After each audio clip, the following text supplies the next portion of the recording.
Olá pessoal, tudo bem? Vamos gravar então a continuação, essa parte 2 da continuação. Eu deixei um texto para você ler e tentar meditar em casa, que foi Isaías 28, verso 11 e o verso 12, né? Eu fiz uma tradução aqui, palavra por palavra, pegando um significado, né, mais amplo desse texto do hebraico, do original, né? E o texto aqui em Isaías 28, ele começa falando aqui, né, referente ao povo de Israel, né, que possuía uma soberba coroa dos bêbados, né, e essa coroa seria pisada, aqui o verso 3, né, de Isaías 28. E verso 5 diz: naquele dia o Senhor dos Exércitos será a coroa de glória e o formoso diadema para os restantes de seu povo.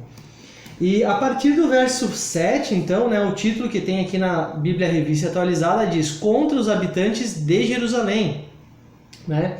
E aqui tem um comentário que eu vou fazer a leitura, que eu achei bastante interessante, que é do Dr. Russell Shedd, que ele fala o seguinte, ó: o profeta presencia uma festa que estava celebrando uma aliança política com o Egito, em uma tentativa de escapar ao julgamento pronunciado contra Samaria.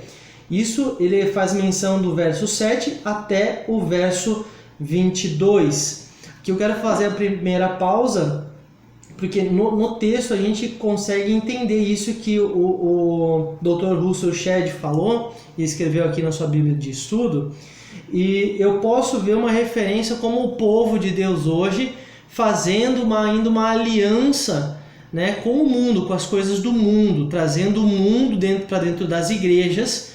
E isso não é uma prática que não seja comum, a gente vê muito por aí. É muito fácil ver as práticas do mundo entrando dentro da igreja.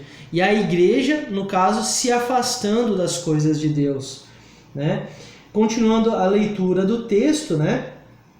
Eu vou ler apenas agora só o verso 7 e o verso 8 e vou entrar para os dois textos que eu quero falar para vocês. No verso 7 ele fala ainda assim: mas também estes cambaleiam por causa do vinho e não podem ter-se em pé por causa da bebida forte. O sacerdote e o profeta cambaleiam por causa da bebida forte. São vencidos pelo vinho, não podem ter-se em pé por causa da bebida forte, erram na visão, tropeçam no juízo. Porque todas as mesas estão cheias de vômitos e não há lugar sem imundícia. Aqui eu vou pontuar duas coisas. A primeira, o que o texto está dizendo é exatamente isso. Então, naquela época, os profetas estavam bebendo demais, todos aqueles que eram do povo de Israel bebiam demais, né? E não tinha mais quem pudesse interpretar as escrituras da forma correta e ser um porta-voz de Deus para com o povo. Então, aqui estava acontecendo isso. Mas eu também posso trazer isso para os nossos dias, como está escrito também lá no livro de Apocalipse, que a prostituta, né, ela tem uma taça em sua mão e ela bebe das suas imundícias, das suas coisas erradas. Então aqui eu também vejo isso, quando fala no verso 8, porque todas as mesas estão cheias de vômitos e não há lugar sem imundícia, também está querendo dizer que não tem mais respeito à lei de Deus, né? Foi esquecido esse respeito para com a lei de Deus. E até o Dr. Russell Shedd, ele faz um comentário muito interessante. Ele fala sobre o verso 13, que o verso 13 ele diz assim: assim, pois, a palavra do Senhor lhe será preceito sobre preceito, preceito e mais preceito, regra sobre regra, regra e mais regra, um pouco aqui e um pouco ali, para que vão e caiam para trás, e se quebrantem, se enlacem e sejam presos. Aqui, sobre esse verso, ele faz um comentário que eu achei muito interessante, né? Que ele diz assim, ó: para os infiéis, a lei de Deus se torna fardo e fato. Então, é algo que alguém que não guardava a lei de Deus da forma completa como deveria ser guardada, ele mesmo afirma em um dos seus vídeos, né, de 2015, acho que foi, que ele acabou falecendo no final de 2016, né? Em 2015, se eu não me engano, no final de 2015, ele fez um comentário muito interessante, que ele fala que ele não sabia até que ponto o homem, a igreja, deveria guardar os mandamentos de Deus. Um homem que estudou muito a palavra de Deus, muito a Bíblia, contanto que ele tem essa Bíblia de estudo, né? Então é um homem muito letrado e ele morreu sem saber até que ponto que era necessário guardar a lei de Deus, né? Mas eu respeito muito ele, tem muitas coisas que eu não concordo nessa Bíblia de estudo, mas ele tem esse ponto de vista que é muito, muito válido a gente entender e estudar. E entrando então nesses dois versos que eu fiz a tradução, que é Isaías 28, 11 e 12, diz assim, vamos lê-los, né? Pelo que por lábios gaguejantes e por língua estranha falará o Senhor a este povo, ao qual ele disse, este é o descanso, dai descanso ao cansado, e este é o refrigério, mas não quiseram ouvir. Aqui as igrejas pentecostais, né, sem desmérito algum, eu quero colocar para todos isso, né? Entendem, muitos aqui entendem, ó, tá vendo? O Senhor falou com línguas estranhas, né? Línguas que são dele, são línguas dos anjos, né? E aqui fazem essa conjectura em cima desse texto, de querer falar línguas estranhas. Mas eu peguei aqui o texto no original, né? Peguei a tradução da Bíblia Almeida Revista corrigida e anotada, junto com a Bíblia Hebraica de Stuttgartensia, que diz assim a tradução deles, né? Pelo que por lábios estranhos e por outra língua falará a este povo. Esse é o verso 11. E o verso 12, eles traduziram dessa forma. Ao qual disse, este é o descanso, dai descanso ao cansado, e este é o refrigério, mas não quiseram ouvir.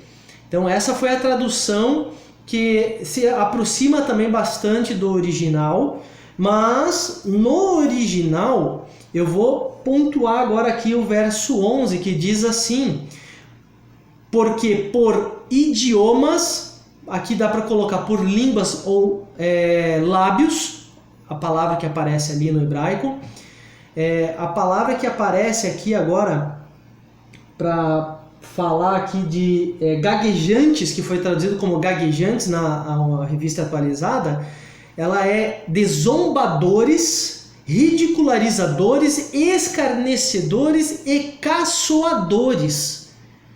Essa é a tradução ali mais ao pé da letra do que está dizendo, tem todos esses significados.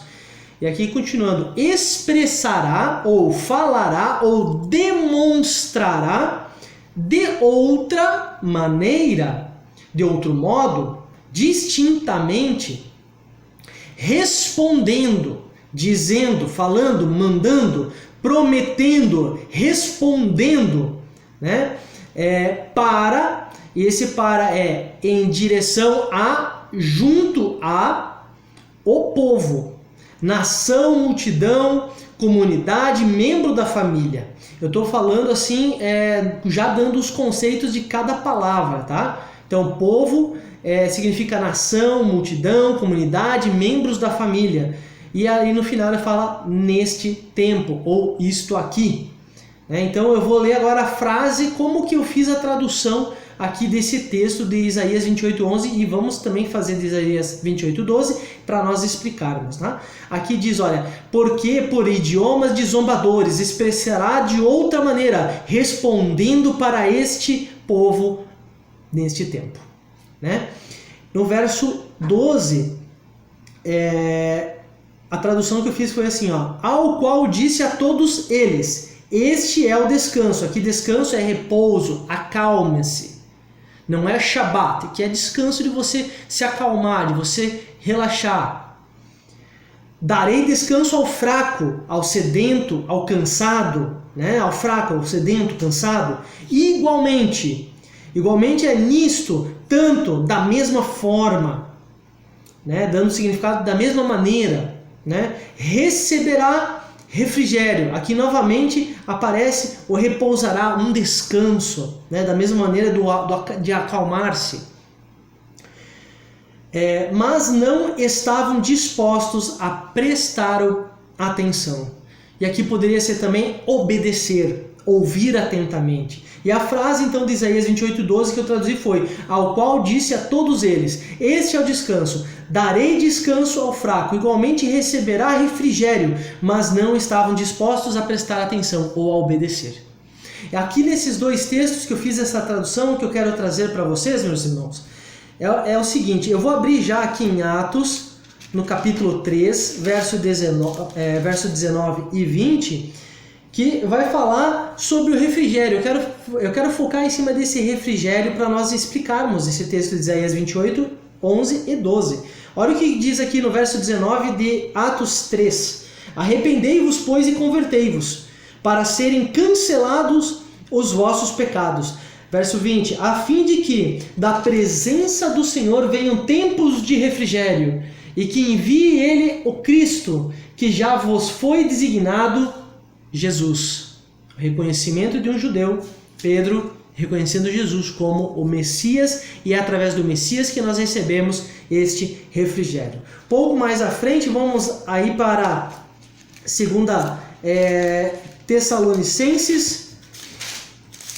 Aqui, 1 Tessalonicenses, 2 Tessalonicenses, capítulo 1, verso 7, que diz: e a vós outros, que sois atribulados, alívio juntamente conosco, quando do céu se manifestar o Senhor Jesus com os anjos do seu poder. Mais uma vez falando aos atribulados, o alívio juntamente conosco, né? Jesus dará esse alívio, esse refrigério para conosco. Mais um texto, vamos pegar aqui um pouquinho mais para frente, Hebreus, capítulo 4, verso 1. Aliás, o capítulo 4 ele fala sobre esse descanso, que ainda resta um descanso para o povo de Deus, né? Mas no verso 1 que eu separei, ele diz assim, né?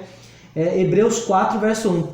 Temamos, portanto, que sendo-nos deixada a promessa, olha a palavra aqui, a promessa de entrar no descanso de Deus, suceda parecer de algum de vós que tenha falhado. Então, nós temos que entrar nessa promessa do descanso, de ter esse descanso e refrigério que está em Jesus. A promessa que aqui está se referindo também é para o povo de Deus. Aquela promessa que foi dada lá em Abraão, de tornar Abraão uma grande nação, um grande povo, né, uma multidão. Então essa promessa se estendeu para aqueles que não são judeus. Através de Jesus nós aderimos a essa promessa, né? Porque a gente vai ver ainda aqui nesse pequeno estudo que Jesus ele é judeu, né? Porque a descendência, né, a promessa vem dos judeus de salvação. A gente vai ver lá, já lá em João. Mas vamos pegar agora aqui Mateus 11. Deixa eu ver aqui. Fazer tudo aqui sem cortar nada hoje. Mateus 11. Dos versos 28 e 29, diz assim, ó: vinde a mim todos que estáis cansados e sobrecarregados, e eu vos aliviarei.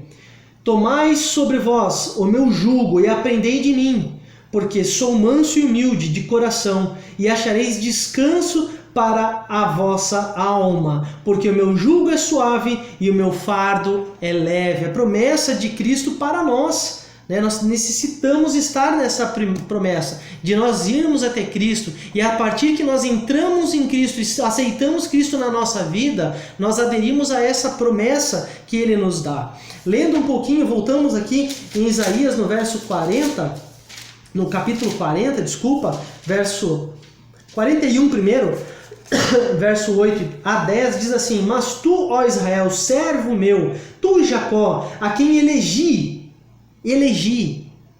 chamou, né? Descendente de Abraão, meu amigo, tu a quem tomei das extremidades da terra, e chamei dos seus cantos mais remotos, e a quem disse: tu és meu servo, eu te escolhi e não te rejeitei. Aqui mais uma vez Deus mostrando que não rejeitou o seu povo. Não temas, porque eu sou contigo, não te assombres, porque eu sou o teu Deus. Eu te fortaleço e te ajudo, e te sustento com a minha destra fiel. A gente já viu em outros estudos que a destra fiel de Deus é o próprio Cristo, que está sentado à destra de Deus. Então, a gente entende desses textos que eu estou lendo a referência que tem nos textos da Bíblia para Jesus, ou no caso, para o Messias. A parte do Antigo Testamento, da Taná, ela refere-se ao Messias que viria. E já na parte da Brit Hadashah, que é a parte do Novo Testamento, então ela seria o Messias que veio a esse planeta. E nós estamos fazendo o estudo ligando os dois evangelhos, porque o evangelho não começou a partir de Novo Testamento, ele começou lá em Gênesis, então bem antes, e ele começou a ser anunciado através de Abraão, Deus escolheu Abraão como nação, então ele já começou ali a pregação. Em Isaías 40, antes de nós pularmos para João, Isaías 40, o verso 29 diz: faz forte ao cansado e multiplica as forças ao que não tem nenhum vigor. Esse é o nosso Deus que nos sustenta. E voltando aqui para Brit Hadashah, em João, capítulo 4, versos... Eu não vou ler todos os versos aqui, mas é a história da mulher samaritana, que Jesus chega até o poço, e lá ele pede água para tomar, e depois ele fala que eu sou a água da vida, quem beber desta água jamais terá sede. Nós temos que beber dessa água que é Jesus. A mesma água que Jesus ele nos dá a beber, ela é a mesma seiva da verdadeira oliveira. Essa é a água da vida, esse é aquilo que nós precisamos beber. E agora, o verso 22 de João 4, que diz: vós adorais o que não conheceis. Aqui é uma referência para Samaria, porque para os samaritanos, aqueles que não tinham Deus da forma correta, não tinham aceitado ao Deus de Israel da forma correta, como muitos no cristianismo atual não aceitaram ainda a Deus da forma correta, aceitam de uma forma pagã, de uma forma ainda que não é os preceitos que Deus ele nos ensina através da Torá, através dos estudos da Torá. E nesse verso 22 ele diz: vós adorais o que não conheceis, nós adoramos o que conhecemos, porque a salvação vem dos judeus. A salvação vem de Cristo. Cristo quem foi? Um judeu. A salvação vem dos judeus. Então, o que eu quero falar desses textos aqui de Isaías 11, 22, que eu vou relê-los, 28, 11 e 28, 12, diz assim, eu vou ler novamente esses dois textos. Porque por idiomas de zombadores expressará de outra maneira, respondendo para este povo neste tempo, ao qual disse a todos: este é o descanso, darei descanso ao fraco, igualmente receberá refrigério, mas não estavam dispostos a prestar atenção. Mais uma vez eu trago aqui os textos que está lá no capítulo 11 de Romanos, que fala do endurecimento em parte da nação de Israel, que foi feito nesse mesmo estudo, na primeira parte. E nesse primeiro estudo a gente viu isso, referente também um pouquinho de Romanos 11, 25, que fala ali que o endurecimento foi em parte da nação de Israel. E aqui fala, porque por idiomas de zombadores, ou seja, pessoas que não acreditavam em Deus, pessoas que não tinham nada a ver com Deus, se expressará de outra maneira, respondendo para este povo, para o povo neste tempo, ou seja, respondendo para os judeus agora, hoje, neste tempo.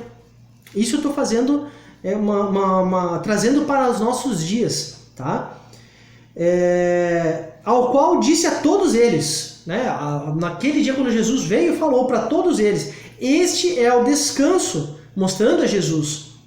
Darei descanso ao fraco, e igualmente receberá refrigério. O fraco lá vai receber descanso, vai ter paz, e igualmente receberá esse alívio, como Jesus promete que o fardo dele é leve.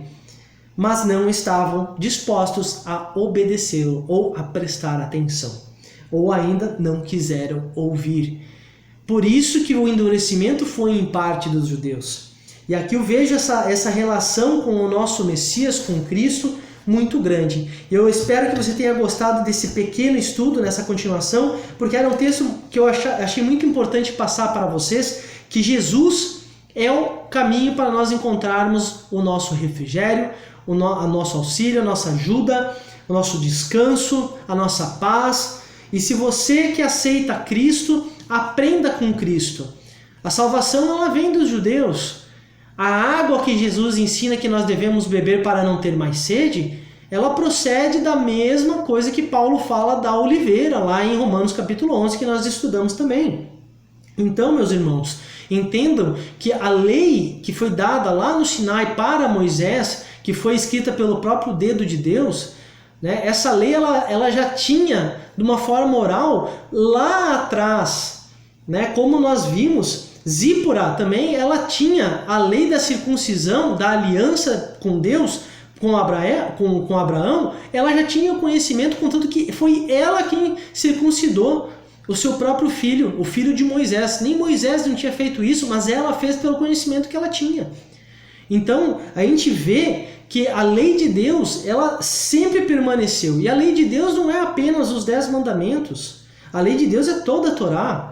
Né? Então, quando você anula a lei de Deus, você está anulando toda a Torá e está ensinando os ensinos de Cristo, porque o próprio Cristo, a gente leu lá em João 5, fala, vocês acreditam que Moisés tem que seguir, mas o próprio Moisés fala de mim, fala a respeito de Cristo. Jesus estava falando disso. Né? Então nós temos que entender a Torá como Cristo ensinou, não das formas de dogmas, não da forma que o homem ensina, mas como está escrito na própria Bíblia. A Bíblia mesmo ela se explica, e quando você pega um texto no original, você consegue entender perfeitamente que o texto aqui em Isaías 28:11 não está falando de línguas estranhas, de falar em palavras sem sentido. Está falando de que pessoas que não eram pessoas de Deus, não tinham nada a ver com Deus, que eram zombadores, como está escrito ali, né?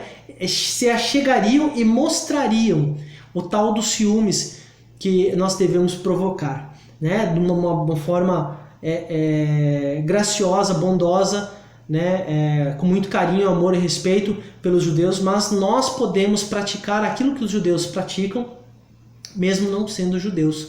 Nós mostramos o nosso temor, nosso carinho, nosso respeito para com o Deus eterno, e sim, aceitamos o nosso Senhor Jesus como o Messias. E os judeus que ainda não aceitaram o Messias Jesus, eu convido a você começar a estudar mais a Torá também junto comigo, para você também começar a entender quem é o Messias que está escrito na parte da Taná para a Brit Hadashah. Tá ok? Que Deus abençoe a todos, um forte abraço e até o nosso próximo estudo.